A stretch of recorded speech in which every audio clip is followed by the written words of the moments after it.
ਸਤਿ ਸ਼੍ਰੀ ਅਕਾਲ, ਨਮਸਤੇ ਸਾਰਿਆਂ ਨੂੰ ਮੇਰੇ ਵੱਲੋਂ। ਮੈਂ ਰਵਦੀਪ ਅੱਜ ਤੁਹਾਡੇ ਸਾਹਮਣੇ ਹਾਜ਼ਰ ਹੋਈ ਹਾਂ ਕੈਨੇਡਾ ਦੇ ਨਵੇਂ ਅਪਡੇਟਸ ਬਾਰੇ। ਸੋ ਤੁਹਾਨੂੰ ਵੀ ਪਤਾ ਹੈ ਕਿ ਕੈਨੇਡਾ ਔਰ ਇੰਡੀਆ ਦੇ ਪਹਿਲੇ ਵੀ ਬਹੁਤ ਜ਼ਿਆਦਾ ਡਿਸਪਿਊਟਸ ਰਹੇ ਨੇ ਤੇ ਕੈਨੇਡਾ ਅੱਜਕੱਲ ਬਹੁਤ ਚੇਂਜਸ ਕਰ ਰਿਹਾ ਆਪਣੇ ਇਮੀਗ੍ਰੇਸ਼ਨ ਪ੍ਰੋਸੈਸ ਵਿੱਚ। ਸਟੱਡੀ ਵੀਜ਼ਾ ਨੂੰ ਲੈ ਕੇ ਵੀ ਬਹੁਤ ਅਪਡੇਟਸ ਆਏ ਨੇ।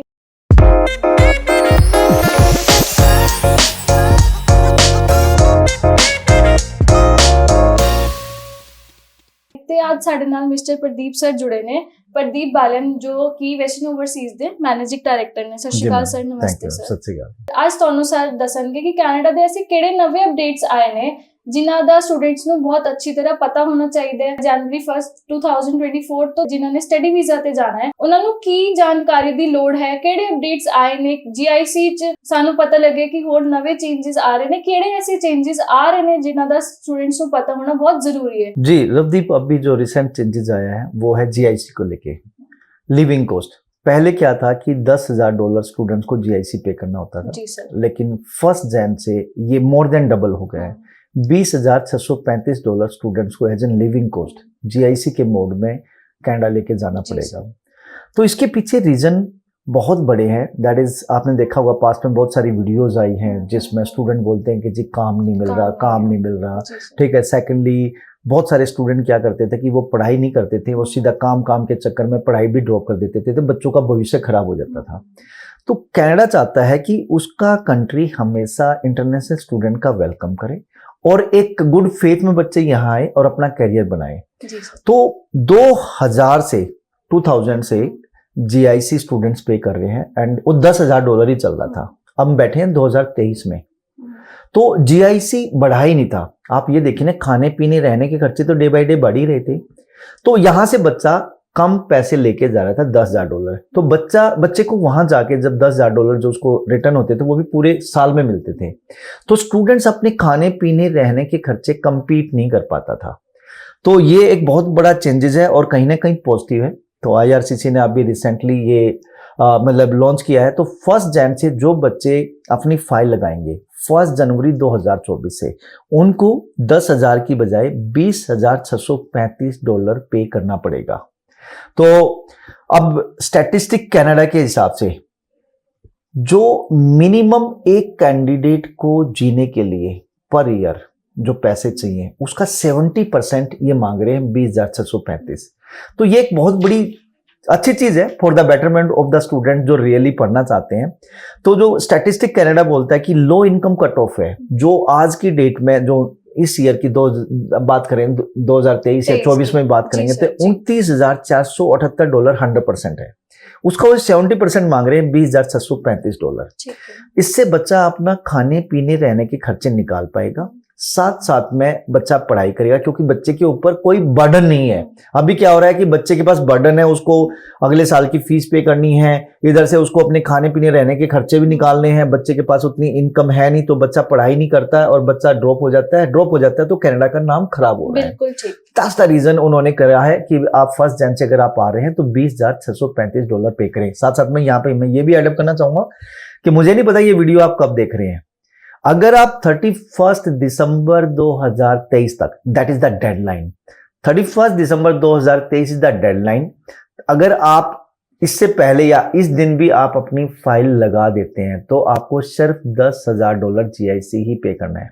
तो रिकमेंडेशन है उन सभी स्टूडेंट को जिनके ऑफर ऑलरेडी आए हुए हैं, फाइल प्रिपेयर है, आप अपना GIC पे करें $10,000, साथ साथ में अपनी फी पे करें और अपनी फाइल लॉन्च कर दें 31 दिसंबर तक, ताकि आपकी फाइल प्रीवियस जो ओल्ड रूल्स हैं उसके अकॉर्डिंग आपकी फाइल लॉन्च हो। नहीं तो 1 जनवरी 2024 से आपको $20,635 पे करना पड़ेगा। तो जैसे कि आपको पता लगा कि GIC में अब नया इंक्रीज आया है, अमाउंट जो है वो डबल हो चुकी है बिल्कुल।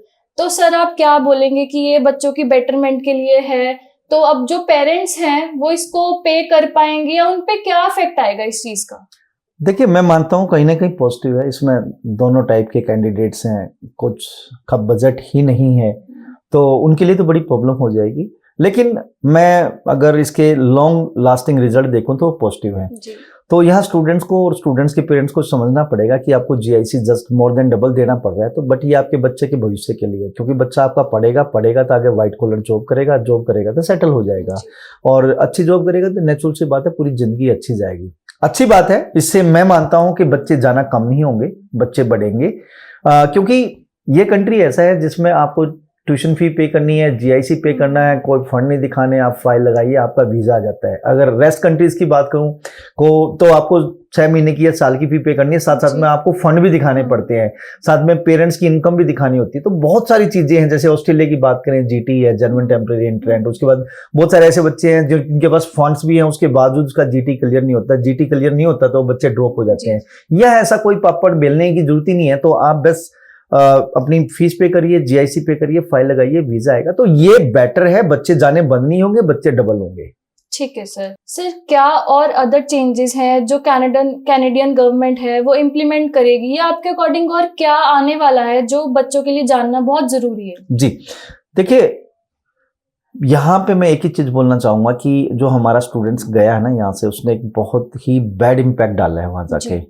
मेजोरिटी ऑफ द स्टूडेंट्स पढ़ाई नहीं कर रहे, वहां जाके कॉलेज चेंज कर लिया, ठीक है, या फिर शॉर्टकट अपना रहे हैं सेटल होने के।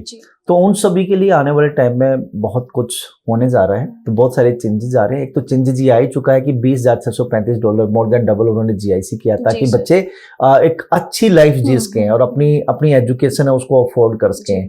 तो ये तो एक पहला चेंजेस है। दूसरा चेंजेस है कि जी 1 दिसंबर से जैसे आपने पास्ट में देखा था कि मोर देन 650 स्टूडेंट्स के फेक ऑफर लेटर पकड़े गए थे, तो उनको भी मतलब कहीं ना कहीं कैच करने के लिए आगे फ्यूचर में ऐसी कोई पॉसिबिलिटीज ना रहे, तो 1 दिसंबर से आईआरसीसी हर एक एजुकेशन प्रोवाइडर से लेटर ऑफ एक्सेप्टेंस रीचेक करेगा कि ये आपने ही इशू किया है या नहीं किया है। तो यहाँ ध्यान रखिए, अच्छे एजेंट से आप फाइल लगाइए जो आपके साथ फ्रॉड ना करें, अदरवाइज आप आने वाले टाइम में परमानेंटली भी बैन हो सकते हैं। तो 1 दिसंबर से आपके एलओए, जो आपका एलओए है वो आपके कॉलेज से चेक होगा। ये दूसरा चेंजेस है। तीसरा 31 दिसंबर तक कुछ और भी चीजें हैं, जो 3 पॉलिसी टेम्परेरी पॉलिसीज थी उसमें भी चेंजेस आने जा रहे हैं। जैसे कि पहले क्या था कि कोविड के टाइम पे स्टार्ट हुआ था कि जिन बच्चों के पोस्ट स्टडी वर्क वीजा आ रखे थे, अगर वो एक्सपायर हो रहे थे तो उनको एडिशनल 18 मंथ का वर्क वीजा मिल जाता था। तो 1 जनवरी से वो नहीं होगा, मतलब आपका अगर वीजा एक्सपायर हो गया तो हो ही गया। जो एडिशनल 18 मंथ का वीजा मिलता था वो मिलना बंद हो जाएगा। टेम्परेरी जो वीजा था वो 31 दिसंबर तक अगर किसका वीजा एक्सपायर हो रहा है तो उन्हीं को मिलेगा, अदरवाइज नहीं मिलेगा। इसके अलावा अप्रैल 2024 तक आप फुल टाइम काम कर सकते हैं ड्यूरिंग स्टडी। तो माइट भी उसमें भी चेंजेस आएंगे कि माइट भी 30 आवर पर वीक हो जाए, बट अभी अप्रैल तक 40 आवर है पर वीक। और सबसे बड़ी बात यह है कि सितंबर 2024 तक आप जो भी आप स्टडी ऑनलाइन अगर कोई स्टडी कर रहे हैं तो लेस देन 50% होनी चाहिए अगर आपने पोस्ट स्टडी वर्क वीजा लेना है। नेक्स्ट उससे भी बड़ा चेंजेस जो आने जा रहा है वो आ रहा है सितंबर 4 2024 में। रिकॉग्नाइज्ड इंस्टीट्यूशन लिस्ट बन रही है। जो इंस्टीट्यूट बहुत अच्छे होंगे उनको प्रायोरिटी मिलेगी, उनके स्टूडेंट्स का वीजा जल्दी लगेगा। साथ साथ में हर एक एजुकेशन प्रोवाइडर्स की कैपिंग लग जाएगी कि आप इतने ही इंटरनेशनल स्टूडेंट ले सकते हो। पास्ट में आपने देखा होगा कि बच्चों के वीजा लग गए और बाद में उनके एलओए रिवोक हो गए, बच्चे जा ही नहीं पाए कि जो कह रहे थे जी हम आपको इस इनटेक में अकोमोडेट कर ही नहीं सकते क्योंकि हमारी सीटें फिल हो चुकी हैं। तो अब वैसा नहीं होगा। सितंबर 2024 से कैपिंग लगेगी, हर एक एजुकेशन प्रोवाइडर को एक लिस्ट मिलेगी कि आप इतने ही इंटरनेशनल स्टूडेंट ले सकते हैं। कमिंग मंथ में और भी चेंजेस आने जा रहे हैं पोस्ट स्टडी वर्क वीजा को लेके। वो चाहते हैं कि जो इनके ऑक्यूपेशन डिमांड में है उससे रिलेटेड वर्क वीजा को वो कुछ चेंजेस लेके आएंगे। प्लस जो फ्रेंच स्पीकर्स हैं, जो इमिग्रेंट्स हैं, फ्रेंच स्पीकर्स, मैं यहाँ क्यूबिक की बात नहीं कर रहा, आउट ऑफ क्यूबिक 4.4% उनका टारगेट है कि इतने फ्रेंच स्पीकर्स वहां आकर सेट हो जाए। तो ये कुछ चेंजेस हैं जो आने वाले टाइम में आ रहे हैं। तो सितंबर में कॉलेज यूनिवर्सिटी की लिस्ट आ रही है, तो उसके हिसाब से आपको प्रायोरिटीज मिलेगी। जो अच्छे कॉलेजेस हैं उन कॉलेजेस का वीजा प्रायोरिटीज होगी, कॉलेज यूनिवर्सिटी की नंबर की कैपिंग लग जाएगी, आप इतने इंटरनेशनल स्टूडेंट ले सकते हैं। तो ये कुछ चेंजेस है। ठीक है सर। तो सर ने आपको काफी जानकारी दी है कि क्या नए अपडेट्स आएंगे। तो अगर आपको भी पुराने अपडेट्स के साथ, पुरानी जीआईसी के अमाउंट के साथ अपनी फाइल लॉन्च करनी है, अपना वीजा लेना है, तो आप अपनी फाइल जो है वो 31 दिसंबर तक लॉन्च कर लो, ताकि आपको जीआईसी की डबल अमाउंट भी पे ना करनी पड़े, आपके पास वीजा भी टाइमली आ जाए, और आपको जो न्यू रूल्स हैं वो भी आपको जो है आपकी फाइल पे इम्प्लीमेंट अभी नहीं होंगे। Thank you so much sir, इतनी जानकारी देने के लिए, रिसेंट अपडेट्स के बारे में बताने के लिए। तो आपको भी अगर कनाडा का वीजा अप्लाई करना है तो आइए, वेस्टर्न ओवरसीज की जो नियरेस्ट ब्रांच है वहां पे आप विजिट करें और अपना वीजा अप्लाई करें। Thank you so much sir. Welcome, thank you.